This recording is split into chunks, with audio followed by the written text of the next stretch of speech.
ఈ రోడ్స్ అని తీసుకుంటున్నప్పుడు అధ్యక్ష సరౌండింగ్ లో ఉన్న మున్సిపల్ కార్పొరేషన్లు జిహెచ్ఎంసీకి అనుసంధానం చేయాలన్న ఆలోచనతో మిస్సింగ్ లింక్స్ అని ఆ రోడ్స్ అని తీసుకోవడం జరిగింది అధ్యక్ష.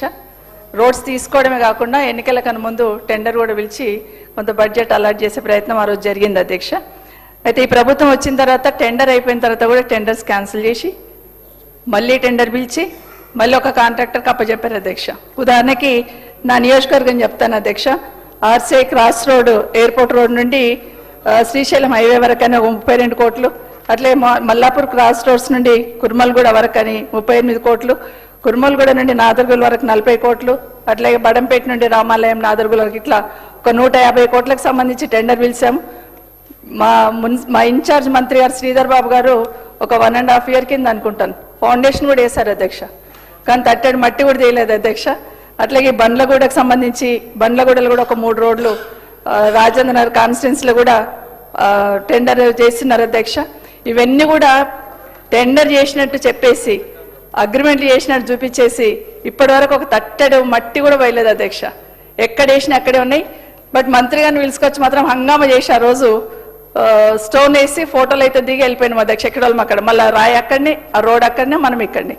దయచేసి ఇవన్నీ నా రిక్వెస్ట్ ఏంటంటే మా గౌరవ మంత్రి గారికి, మా ఇన్ఛార్జ్ మంత్రి గారికి మీరు దయచేసి ఒక మీటింగ్ పెట్టండి.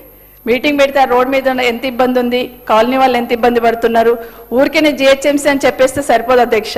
దానికి సంబంధించిన ప్రణాళిక కూడా ఉండాలి. ఆ రోజు ప్రణాళికబద్ధంగా డెవలప్మెంట్ చేసినాం కాబట్టి ఇప్పుడు మా మూట గోపాల్ గారు చెప్పినట్టు రజనీకాంత్ వచ్చినా కూడా పొగిడిపోయినాడు ఇక్కడ. కానీ ఇక్కడ ఏమైపోయిందంటే మొదలు పెట్టినట్టే మొదలు పెడుతున్నామని హంగామా చేసి ఎక్కడిదక్కడ వదిలేస్తుండండి. మంత్రి గారు దయచేసి మా రిక్వెస్ట్ ఏంటంటే మీరు పిలవండి. రంగారెడ్డి జిల్లాలో లింక్ రోడ్స్ చాలా ఇచ్చున్నారు. అప్పుడు వాటన్నిటిని కూడా పూర్తి చేయాలంటే మీరు ప్రత్యేకంగా ఒక మీటింగ్ పెట్టమని మీ ద్వారా గౌరవ మంత్రి గారిని కోరుతున్నాను అధ్యక్ష. శ్రీ తలసాని శ్రీనివాస్ యాదవ్ గారు. అధ్యక్ష, మీకు ధన్యవాదాలు తెలియజేస్తూ, హైదరాబాద్ సిటీ అనేది అధ్యక్ష గ్రేటర్ హైదరాబాద్ ఒక అందమైనటువంటి నగరం అధ్యక్ష. దీంట్లో నిజాం ప్రభుత్వం నుంచి ఒక 5 లక్షల జనాభాకు సరిపడేటువంటి మౌలికమైనటువంటి సదుపాయాలు ఆ రోజుల్లో ఉండే అధ్యక్ష. బట్ కాలక్రమేణా వచ్చినటువంటి ప్రభుత్వాలు కొంత చేసుకుంటూ ఈరోజు విశ్వవ్యాప్తంగా కూడా హైదరాబాదే సేఫ్, హైదరాబాద్లోనే నివాసం ఉండాలనేటువంటి సంకల్పంతో చాలామంది మూవ్ అవుతున్నటువంటి సందర్భాలు.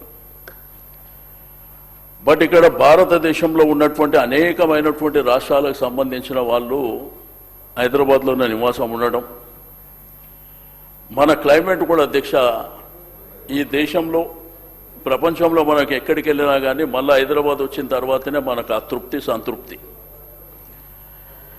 అయితే పెరుగుతున్నటువంటి జనాభా, పెరుగుతున్నప్పటి ట్రాఫిక్ రద్దీ, మరి విపరీతంగా జనాభా పెరిగిపోవడం, మరి నివాసాలు కూడా పెరిగిపోయినటువంటి సందర్భంలో తెలంగాణ రాష్ట్రం ఏర్పడిన తర్వాత కేసీఆర్ గారి నాయకత్వంలో మన హైదరాబాద్ని ఈరోజు ఒక గ్లోబల్ సిటీగా, అంటే పక్కన ఉన్నటువంటి చెన్నై కావచ్చు, బెంగళూరు కావచ్చు, లేకపోతే గుజరాత్ అలహాబాద్ కావచ్చు, ఇప్పుడు అక్కడ చూస్తే ట్రాఫిక్ పరిస్థితి కానీ మరి అక్కడ ఉన్నటువంటి ఇబ్బందులు కానీ కనీసం వాళ్ళు రోడ్డు కూడా వేసుకునే పరిస్థితి లేదు. ఫ్లైఓవర్ కానీ అండర్ పాస్ కానీ గంటల తరబడి రోడ్ల మీద ఉండేటువంటి పరిస్థితి. అయితే కేటీఆర్ గారు మున్సిపల్ మినిస్టర్ అయినాక అద్భుతాలు జరిగిన మాట మనందరికీ తెలుసు. వారు ఒక విజన్తో పనిచేసి, అంటే గతంలో లేని ఎస్ఆర్డిపి కానీ, ఆర్ఓబీలు కానీ, ఫ్లైఓవర్లు కానీ, ఆర్యూబీ కానీ, అండర్ పాసులు కానీ, లింక్ రోడ్లు కానీ మనం తిరిగేటువంటి ప్రాంతాలే అధ్యక్ష. మీరు కానివ్వండి, ఇక్కడ కూర్చున్నటువంటి గౌరవ మంత్రులు, శాసనసభ్యులు, మనం అనేక ప్రాంతాలలో ఫంక్షన్స్ కానీ ప్రోగ్రాంలకు కానీ వెళ్తూ ఉంటాం. కానీ ఈ 10 సంవత్సరాల తెలంగాణ రాష్ట్రం ఏర్పడిన ఆ 9 సంవత్సరాల కాలంలో కేసీఆర్ గారి నాయకత్వంలో క్యాబినెట్లో ఒక 70,000 కోట్ల రూపాయలు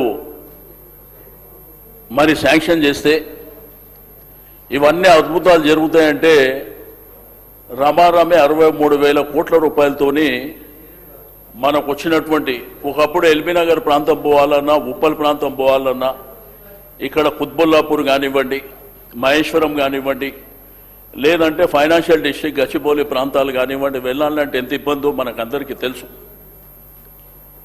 కానీ అప్పుడు మనకు ఉన్నటువంటి ఫెసిలిటీస్ ఈరోజు మనకు వాటర్ వర్క్స్ ద్వారా సివరేజ్ కానీ మున్సిపల్ ద్వారా స్టామ్ వాటర్ కానివ్వండి లైటింగ్ కానివ్వండి రోడ్ కనెక్టివిటీ కానివ్వండి ఇవన్నీ కూడా ఒక ప్లానింగ్తో జరగాలనేటువంటి ఉద్దేశంతో ఒకవైపున పార్కులు కానీ బస్ స్టాపులు కానీ లైబ్రరీలు కానీ మరి గ్లీనరీ కూడా అద్భుతంగా గ్లీనరీ పెంచినటువంటి సందర్భాలు కానివ్వండి ఇవన్నీ ఒకవైపున చేసుకుంటూ పోతే ఇప్పుడు హైదరాబాద్ సిటీ పరిస్థితి మీరు 2 సంవత్సరాల కాలం ఇప్పుడు ఎస్టీపీలో మీరు మొన్న కూడా మాట్లాడినారు శ్రీధర్ అన్న ఆ ఆలోచన కూడా గతంలో ఎవరికి లేకుండే. మీకు సివరేజ్ ట్రీట్మెంట్ ప్లాంట్ విషయంలో వారు ఒక 32 ఎస్టీపీలు శాంక్షన్ చేసి దాన్ని త్వరితగతిన పూర్తి చేసి ఏదైతే మూసీ కానివ్వండి హుస్సేన్ సాగర్ కానివ్వండి ఉస్మాన్ సాగర్ కానివ్వండి మరి ఆ ప్రాంతాలలో ఉన్నటువంటి మురికి ట్రీట్ చేసిన తర్వాత ఇవన్నీ ప్లాన్ చేసుకొని సరే అవన్నీ ఎప్పుడైనాయి ఏ డేట్లు అయినాయి మున్సిపల్ రికార్డు హెచ్ఎండి రికార్డులో ఉంటాయి. కానీ మేము 2 సంవత్సరాలు చేసినామని మీరు చెప్పారు. అసలు అవి ఎప్పుడు స్టార్ట్ అయినాయి ఎప్పటి వరకు ప్రోగ్రెస్లోకి వచ్చినా కూడా మీరు తెలుసుకోకుండా మమ్మల్ని బుల్డోజ్ చేశారు. రెండోది 39 ఎస్టీపీలు అదనంగా కావాలని చెప్పి యూనియన్ మినిస్టర్ గారి దగ్గరికి వెళ్ళి వారు మినిస్టర్గా అదేవిధంగా మా పార్లమెంటు సభ్యులు కానివ్వండి సంబంధిత కొంతమంది మినిస్టర్స్ని తీసుకుపోయి వాళ్ళకి రిప్రజెంటేషన్ సెంట్రల్ మినిస్టర్ గారికి ఇస్తే అవి ఇప్పుడు శాంక్షన్ అయినాయి. అయినప్పటికీ అమృత్ కేంద్ర అవునన్నా నేను చెప్పింది సెంట్రల్ మినిస్టర్ అంటే కేంద్ర ప్రభుత్వమే కదా. కాబట్టి నేనేమంటున్నా డెవలప్మెంట్ అనేది రొటీన్ ప్రాసెస్ దాని ఎవరు కాదనడానికి లేదు అధ్యక్ష. కానీ గడిచిన 2 సంవత్సరాల 4 మాసాలలో విపరీతమైనటువంటి వర్షాలు విపరీతంగా వచ్చి బస్తీలలో కాలనీలలో రోడ్లన్నీ కొట్టుకుపోయినాయి అధ్యక్ష. కనీసం పాట్ రోల్స్ కానివ్వండి లేకపోతే రోడ్లు శాంక్షన్ చేయడం కానివ్వండి అవి జరుగుతలేవు అధ్యక్ష. మొన్న municipal greater Hyderabad municipal term అయిపోతుందని చెప్పి హరీబరీగా గుడ్ న్యూస్ అని చెప్పి కౌన్సిల్ మీటింగ్ పెట్టి కార్పొరేటర్కు 2 కోట్లు ఇస్తామని చెప్పి అనౌన్స్ చేశారు. ఇప్పటి వరకు వాళ్ళ టర్మ్ అయిపోయాయి, వాళ్ళ ఇళ్లలో ఉండిపోయాయి, 4-5 నెలలు అవుతుంది. ఇప్పటి వరకు టేకప్ చేసిన సందర్భాలు లేవు. ఇదే శాసనసభలో మేము గెలిచినటువంటి ప్రజాప్రతినిధులు శాసనసభ్యులుగా కేసీఆర్ గారు కాన్స్టిట్యుయెన్సీ డెవలప్మెంట్ ఫండ్ అని 5 కోట్లు ఇచ్చారు. అంటే దగ్గర మాకు ఒక 1000 కోట్ల రూపాయల వరకు 9 సంవత్సరాల కాలంలో వచ్చినాయి. ఆ వచ్చినటువంటి కార్యక్రమాన్ని మేము చిన్న రోడ్లు కానీ సివరేజ్ కానీ అవన్నీ స్ట్రీట్ లైటింగ్ కానివ్వండి అవిటికి పెడుతుండే, వాటర్ వర్క్స్ పెడుతుండే. కానీ మీరు వచ్చినాక 1 రూపాయి ఇస్తలేరు. కానీ ఒక గొప్ప కార్యక్రమం ఏం చేస్తున్నారంటే ఇనాగ్రేషన్ చేయడానికి మీరు వచ్చి మీ పార్టీ వాళ్ళకు మా పార్టీ వాళ్ళకు పంచాయతీ పెట్టి మాత్రం పోతుర్రు. దాంట్లో ప్రోటోకాల్ లేదు, కథ లేదు, కార్ఖానా లేదు. మొన్న కుక్కడపల్లికి గౌరవ ముఖ్యమంత్రి గారు పోయారు. సంతోషం, వారు రావాలి. ఆయన అద్భుతమైనటువంటి 2 పార్కులు ఇక్కడ అంబర్పేట ప్రాంతంలో కానీ లేకపోతే మొన్న అక్కడ మా కేటీఆర్ గారు సీఎం కేసీఆర్ గారు ఉన్నప్పుడు 30,000 కట్టినాం, దానికి దిక్కు లేదు, ఇంత పబ్లిసిటీ లేదు. కానీ 2టికి పోయిర్రు. పోయి శ్రీధరన్న మీరే చెప్పాలి, అఫీషియల్ స్టోన్లా పార్టీ నాయకుని పేరు ఉంటుందా సార్ ఎక్కడన్నా? ఓడిపోయిన వాళ్ళే చెప్పండి. మీరు శ్రీనివాస్ యాదవ్ గారు చెప్పండి అన్న. రెండోది శ్రీనివాస్ యాదవ్ గారు ఇక్కడ సారీ 1 మినిట్ ఓకే రోడ్ లేదు చెప్తా బీఏసీలా చెప్తా అన్న. బీఏసీలా గౌరవ okay okay Harish Rao okay గారు సార్ ఓసారి ఒక్క నిమిషం క్వశ్చన్ కు 9 నిమిషాలే ఒకటే తీసుకోవాలి. నిమిషం ఒకటే 40 నిమిషాలు అయింది. ఒకటే నిమిషం అన్న. ఇంకా నలుగురు అడుగుతున్నారు. అంటే ఈ సబ్జెక్టు ఇంపార్టెన్సీ అంటే ఈ హైదరాబాద్ ఇంపార్టెన్స్ దృష్టిలో ఉంచుకొని మీరు పెద్ద మనసుతో ఇచ్చిండ్రు, నేను కాదంటలే. ప్రశ్నకు పరిమితంగా అండి. లేలే, మీరు పెద్ద మనసుతోని హైదరాబాద్ ఇంపార్టెన్సీ, గ్రేటర్ హైదరాబాదు ఇవన్నీ దృష్టిలో ఉంచుకొని ఇచ్చారు సార్, నేను కాదనట్లే.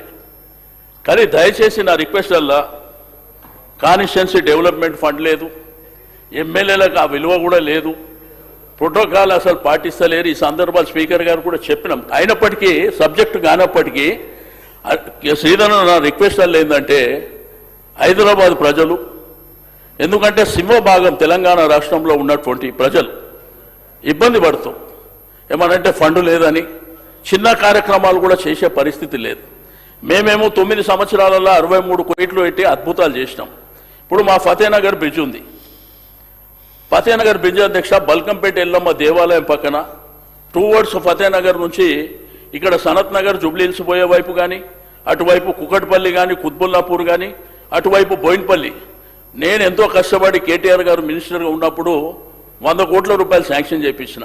దానికి Sanath Nagar industrial park under pass ఆ 2 శాంక్షన్ చేయించి మా రైల్వే వాళ్ళకి డబ్బులు కట్టి వాళ్ళు కూడా అంతా క్లియరెన్స్ ఇచ్చారు అధ్యక్ష.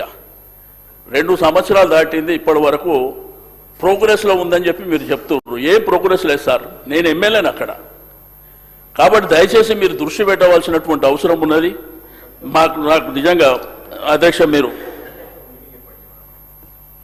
అధ్యక్ష ఇప్పుడు అధికారులతో మీటింగ్, ముఖ్యమంత్రితో మీటింగ్తో పని అవుతుందా? అట్లా కాదు, కొట్లాడదాం, అన్నిటికీ కొట్లాడదాం. కానీ మీరు మా అవకాశం ఇచ్చినందుకు ధన్యవాదాలు. మల్లారెడ్డి గారు. ధన్యవాదాలు అధ్యక్ష, ఈ అవకాశం ఇచ్చినందుకు.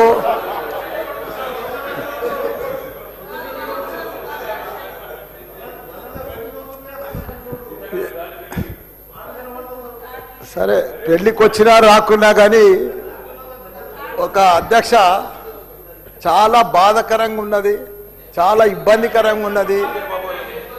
మా ఇన్ఛార్జ్ మంత్రి వల్లనే నాకు. ఎందుకంటే నేను సురువుల మా శ్రీధర్ బాబు మాకు ఇన్ఛార్జ్ వస్తా అంటే నాకు మంచి మిత్రుడు ఆయన. నాకు అప్పుడు ఆయన మంత్రి ఉన్నప్పుడు 2009లో నా కాలేజీలకు హెల్ప్ కూడా చేసిండు ఆయన. కానీ అట్లా వచ్చినందుకు ఇప్పుడు మళ్ళీ మాకు ఇన్ఛార్జ్ మంత్రి అయినందుకు చాలా హ్యాపీగా ఫీల్ అయినా. కాకపోతే ఇప్పుడు ఎంత బాధపడుతున్నా అంటే అంత బాధపడుతున్నా, భరించలేను ఆ బాధను. నా గుండె ఇట్లా బాధతోటి భరించలేకపోతున్నా. ఎందుకంటే జవాన్ నగర్ అనే ప్రాంతము నా గుండెకాయ. అలా ప్రజలకు చెప్పిన, అందరికి చెప్పిన, దాన్ని అంతా కూడా జిహెచ్ఎంసి మొత్తం చెత్త అంతా తెచ్చి కొన్ని ఏళ్ళ సందే ఆడనే వేస్తున్నారు. పర్లే వేస్తున్నారు, అది కాంగ్రెస్ టైంలో సందే వేస్తున్నారు, ఇప్పటిదాకా కూడా వేస్తూనే ఉన్నారు. అది కంటిన్యూ కాంట్రాక్ట్ ఉంది వేస్తున్నారు. మీ దాంట్లోనే కంటిన్యూషన్ అని చెప్తున్నా. నా జర ఓపిక అవుతా, నీకు దండం పెడతా. ఎందుకంటే ఆ చెత్త వేసినప్పుడు నేను మంత్రి ఉన్నప్పుడు మా కేటీఆర్ గారు 500 కోట్లు ఇచ్చిండు. చెత్తతోటి కరెంటు తయారు చేసే ఉత్పత్తి ప్లాంట్ ఆడ తయారు చేసినాం. దాన్ని అది కాకుండా 144 కోట్లతోటి క్యాపింగ్ పెట్టిన, మొత్తం మట్టి పోసి గడ్డి పెట్టి అది గుట్ట లెక్క తయారు చేసినాం.